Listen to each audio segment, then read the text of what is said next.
పశ్చిమ బెంగాల్ రాష్ట్రంలోని RG Kar medical college and హాస్పిటల్లో ట్రైనీ డాక్టర్పై అత్యాచారం చేసి హత్య చేసిన అత్యంత విషాదకర ఘటన అందరికీ ఇంకా గుర్తుండే ఉంది.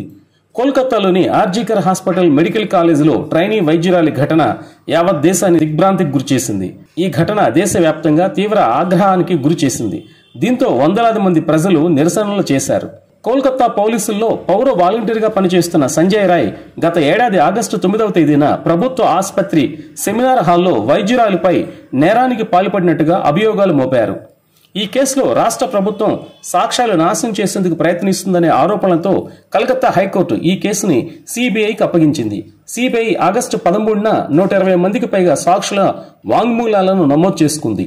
66 రోజుల పాటు జరిగిన విచారణలో సంజయ్ రాయ్ నేరానికి పాల్పడినట్టుగా తన డిఎన్ఏ నమూనాలు, నేర ప్రాంతంలో దొరికిన వెంట్రుకలతో కూడిన నివేదికలను సమర్పించింది. ట్రైనీ డాక్టర్ను అత్యాచారం చేసే సమయంలో నిందితుడి శరీరంపై 5 గాయాలు కనిపించాయని సిబిఐ తరపు లాయర్ వెల్లడించారు. అంతేకాకుండా అతడు సెమినార్ హాల్ నుంచి నిష్క్రమిస్తున్నట్లుగా సీసీటీవీ ఫుటేజీల్లో కనిపించకుండా పోయిన అతని బ్లూటూత్ నేరం జరిగిన ప్రదేశంలో దొరికిందని సిబిఐ సీల్దా కోర్టులో చెప్పారు. ఈ విషయాలన్నిటి ఆధారాలతో కోల్కతాలోని సీల్దాలోని సెషన్ కోర్టు జనవరి 18వ తేదీన సంచలన తీర్పు వెల్లడించింది.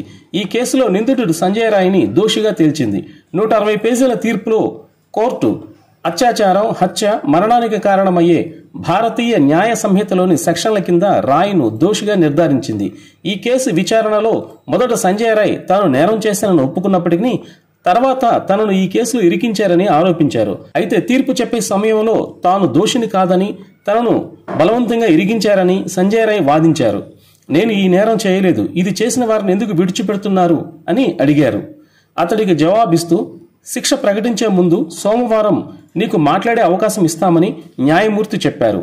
ఆగస్టు 9న ఈ దారుణమైన అత్యాచారం జరిగింది.